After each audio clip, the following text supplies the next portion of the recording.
大行動，快啲打10073登記啦！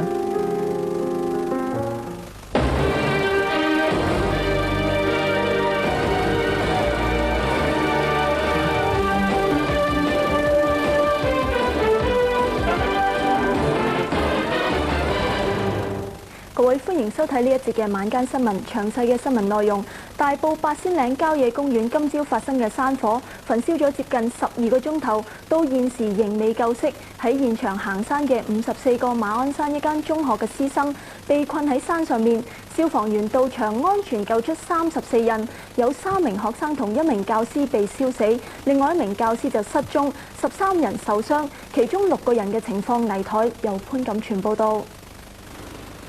八仙嶺嘅山火到晚上仍然未救熄，從山下邊望上去仍然可以見到啲火燎燒緊。消防員仲喺山上邊咧係撲救以及搜殺另外一個失蹤者。有份參加今次拯救行動嘅民安隊形容今次嘅救援行動咧係非常驚險。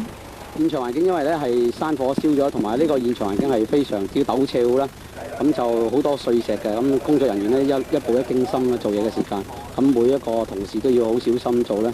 咁就因為個風咧成日都轉咧，個火勢我哋要成日睇住佢咧，咁變咗大家都係有好多個戒心喺度咧。咁直到呢啲風轉咗向晏啲，即係6點零鐘嘅時間咧，我哋就可以全面啲咁做咧。呢場山火喺今朝早11點首先喺仙姑峰山頭起火，由於今日嘅天氣好乾燥，火勢蔓延得好快，火勢仲越燒越猛。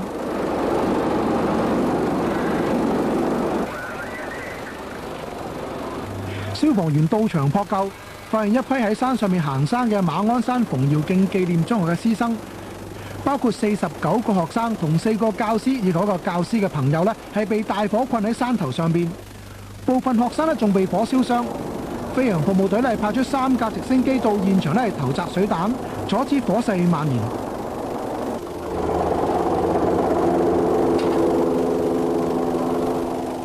另外又將傷勢較嚴重嘅傷者咧分批送落山。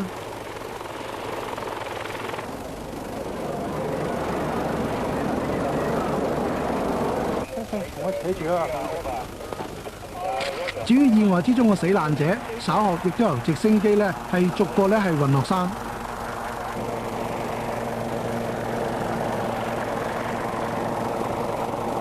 可以見到部分傷者嘅手腳咧都被火嚴重灼傷。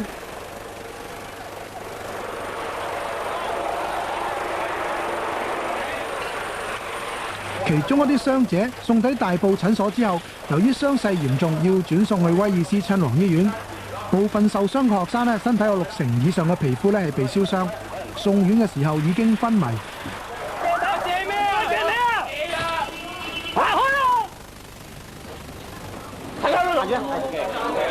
救護人員用紗布臨時為傷者咧係包紮。部分家長知道自己嘅子女出事之後，都趕去醫院，佢哋都顯得好焦急。至於冇受傷嘅學生，就暫時安置喺八仙嶺嘅漁農處辦事處，稍後就再送返學校。佢哋都唔願意談論今次嘅事件。亞洲電視記者潘錦全報導。馮堯敬紀念中學嘅校長話，該校師生出事嘅時候，老師已經盡力拯救學生。佢強調，學校呢次係依足指引，規定喺戶外旅行時候，每名老師帶領學生嘅人數。由鄺子珊報導。對於今次有學生同老師被燒傷同燒死，校長許榮豪都表示難過同惋惜。佢話當時老師已經盡晒能力去救學生，尤其係2位老師已經因為救學生引致一死一失蹤。喺大美督道嗰度，首先係出翻嚟嘅同學咧，佢哋所講咧就話佢哋係俾老師咧係安排咧，首先爬上啲石嗰度咧係逃過大難先嘅。咁老師咧就係比較後啲。咁當時後邊已經係一個火海嚟㗎啦。但佢就強調，今次事件只係屬意外。今次嘅意外呢，亦都唔係因為山路崎嶇或者老師帶領無方，而係呢因為純粹呢係突然之間有意外有山火。許榮豪話：今次事件並唔會影響學校日後舉行戶外活動，但學校就會檢討搞活動嘅準則。而佢強調，學校係依足教處規定戶外旅行老師帶領學生人數嘅指引。不過，教協副會長歐伯權就認為呢個只係一般嘅行政守則，並唔足以照顧學生嘅安全。亞洲電視記者鄺子珊報導。而港督同多位港府官員今日就先後到醫院探望傷者。港督認為呢次事件係災難性同埋令人痛惜。而助理教育處長關樹津就表示，教處現時嘅課外活動指引已經足夠。由譚偉雄報導。教處認為今次事件係令人痛惜，不過要進一步了解事件先至可以發表評論。但就強調已經給予學校足夠嘅指引，講明安排學生團體戶外活動時要採取嘅措施。我哋覺得嗰個指引係相當足夠嘅，因為經過咁多年呢，係類似咁嘅事情發生，可以講係非常之少嘅。呢一次係一個特別嘅意外。根據教處嘅指引，校方要喺舉行戶外活動前10日，以書面將活動嘅資料通知舉行活動所屬嘅警署。學校要有一個經驗豐富嘅人帶領學生。分組活動嘅時候，亦都要有老師照顧。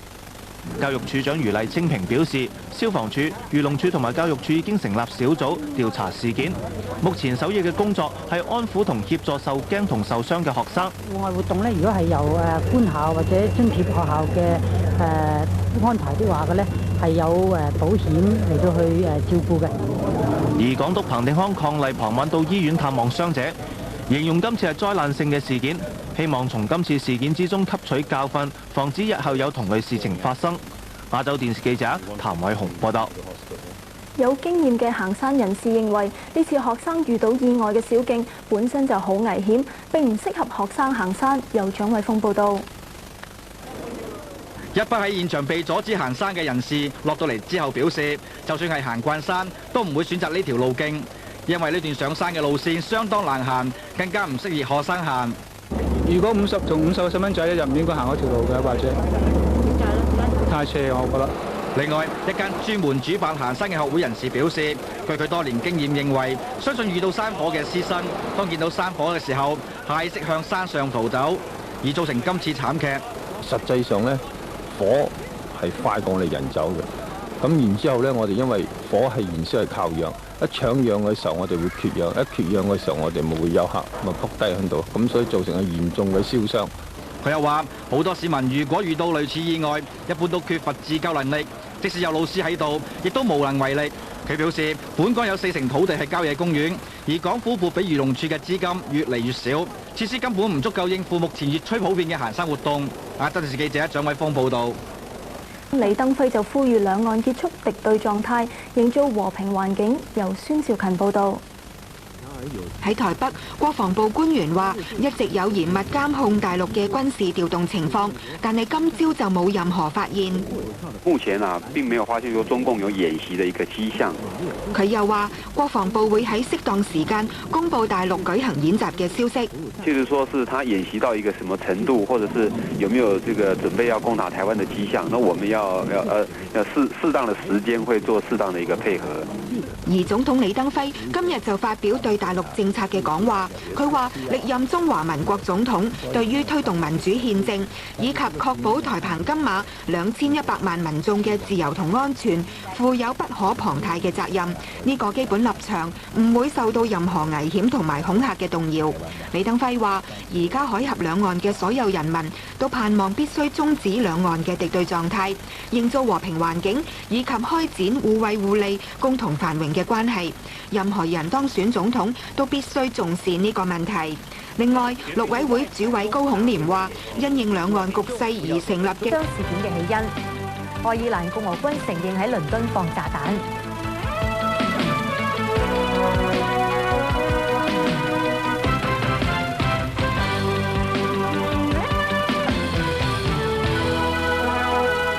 新聞嘅詳細內容，大批拯救人員入夜之後繼續喺大埔新娘潭八仙嶺郊野公園發生山火嘅現場搜索一個失蹤嘅教師。佢同幾十個初中學生今朝喺度旅行嘅時候遇到山火，要直升機出動拯救。13個受傷嘅學生當中有10個嚴重燒傷，消防員先後揾翻4具燒焦嘅屍體，證實係馬鞍山馮堯敬中學嘅師生。而家仲有一個教師失蹤嘅，雲婉儀而家就喺八仙嶺㗎。雲婉儀啊，今日揾翻個失蹤嘅人未呢？咁咧而家失蹤嗰個男教師咧仲未揾翻㗎，而部分嘅拯救人員已經收咗隊㗎啦。咁剩翻漁農處同埋消防處嘅人員呢，喺山上面咧通宵去搜索㗎。成百幾個拯救人員入夜之後仍然摸黑喺現場協助搜索，希望喺燒焦咗嘅草叢裏面揾翻個男失蹤者。消防人員話：夜晚嘅拯救工作比日頭更加困難。現時因為入黑嘅問題呢，搜索上呢係有啲困難嘅，因為視野啊等等啦係唔清楚啦。另外呢啲山路啊等呢係比較崎嶇啦。由於入夜之後現場越嚟越凍，啲拯救人員不時要落到指揮站飲翻杯熱嘢，補充體力。到咗8點幾，救護人員將個挨晚揾翻嘅失蹤女教師嘅屍體由黑箱車運落嚟。我哋睇佢嘅形態就係逃避火嘅時間嗰個燒親嘅。係咪全身都黑晒啊？點樣？應該係好似一啲燒咗嘅樹木咁樣有顏色㗎啦。而喺期間，個失蹤男教師嘅家屬呢，亦曾經到場打探消息。咁呢一場火由今朝11點幾開始，燒咗12個鐘頭，而家已經救熄咗90%，仲未完全救熄。咁今日詳細嘅拯救過程呢，由黃明慧報導。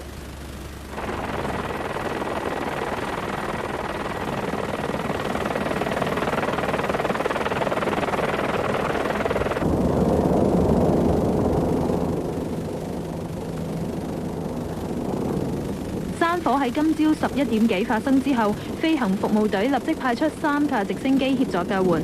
直升機向現場掟水彈，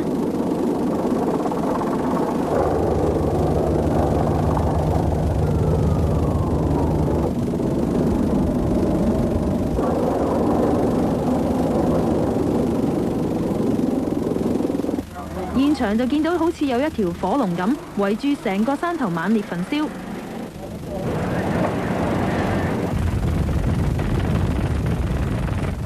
呢度係新娘潭八仙嶺仙姑峰嘅山腰，由於今日天氣乾燥，濕度只有30%幾，所以火勢蔓延得好快，冒出大量嘅濃煙。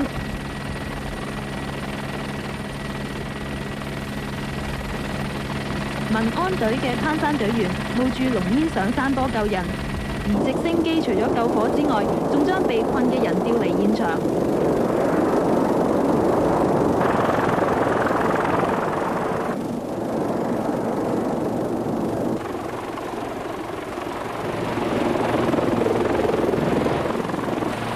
有啲傷者送到嚟嘅時候已經死咗。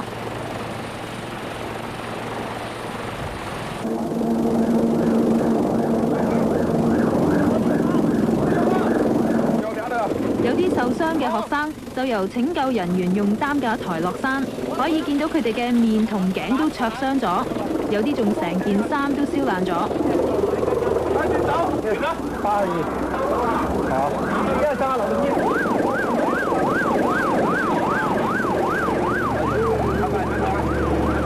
今朝事發時，馬鞍山馮堯徑中學50個12歲至16歲嘅學生，由5個老師帶領到八仙嶺郊野公園遠足。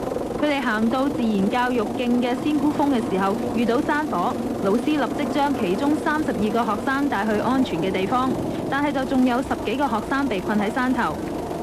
附近有啲行山嘅人想救班學生都救唔到，一路嗌救命嘅，但係我哋揾唔到佢哋。唔清楚，我哋唔知道，乜都唔清楚。呢位就係安全落山嘅其中一個老師。嗰時我哋已經失散咗啦。而其他學生就話，場火係有人食煙引起㗎。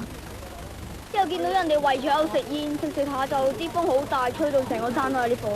有啲學生講起俾火圍困，都話好驚。啲女仔腳軟啊，行唔喐啊，行唔喐啊，佢哋放棄啊，有一個好驚啊，佢將啲嘢抌咗咯。啲 Miss 聽到啲同學有傷都喊啊！啲學生話最先見到係喺山腳起火，但火勢蔓延得好快。佢哋見到有人匿埋喺啲大石後面想避火，有啲就走散咗。民安隊員就要喺山頭度搜索佢哋，但係因為現場山坡好斜，而且樹木好多，行動好困難。而飛行服務隊嘅直升機就連續幾個鐘頭未停過咁接載傷者同埋四圍搜索。火勢喺下晝4點鐘左右已經大致撲熄，而家睇到成個八仙嶺都已經幾乎燒焦晒。至於焚燒嘅面積有幾大，由於消防員要忙於救人，所以暫時未有資料。而喺山腳就淨係留低一張學生逃離火場嘅時候報告安全嘅字條。無線電視記者黃明慧報導。咁嗰批受傷嘅學生呢，全部都送咗去沙田威爾斯親王醫院。而主診嘅醫生話，有10個學生要留醫，全部都係12至14歲，其中有6個呢留咗喺深切治療部。咁啲家長話呢，佢哋喺事前都有簽咗同意仔女去旅行嘅回條。由邱文華報導。喺事發之後8個鐘頭，仲不停有傷者嘅家屬到醫院打聽最新嘅情況。